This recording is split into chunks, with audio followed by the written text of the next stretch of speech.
Assembly సాక్షిగా ఎవరిని అవమానిస్తున్నావు? వాళ్లకు తెలంగాణకి ఏం సంబంధం? బాధతోటి చెప్తున్నా మిత్రులారా, వీళ్లకు రాచకొండ గుర్తుండదు, చార్మినార్ అవసరం ఉండదు మిత్రులారా, వరంగల్ కళాతోరణం అర్థం ఉండదు. వీళ్ళకి కావాల్సింది ఎవరు? రోషయ్య, రాజశేఖర రెడ్డి, ఇందిరాగాంధీ, గిల్లా మిత్రులారా. రేపటి తరం మనల్ని తువాని ఉంచదా? తెలంగాణ అంటే ఉద్యమాల గడ్డ కదా, తెలంగాణ అంటే పోరాటాల అడ్డ కదా. వందలాది మంది, వేలాది మంది రైతాంగాలు ఇక్కడ ఈ గడ్డ కోసం ప్రాణాలు అర్పించారు కదా.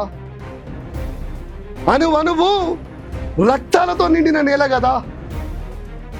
ఇంత దారుణంగా, ఇంత బానిసలై ఎవరికి భజన చేస్తుర్రు? మీ డిఎన్ఏలో కాంగ్రెస్ ఉండొచ్చేమో, నా తెలంగాణ బిడ్డల రక్తంలో అమరవీరుల ఆశయాలుంటాయి. నా గడ్డ మీద పుట్టినటువంటి తాతల తరాల ఆలోచనలు, బాధలు, దుఃఖాలు గవి ఉంటాయి కదా మిత్రులారా. ఇంకా ఎన్ని రోజులు ఈ భజన?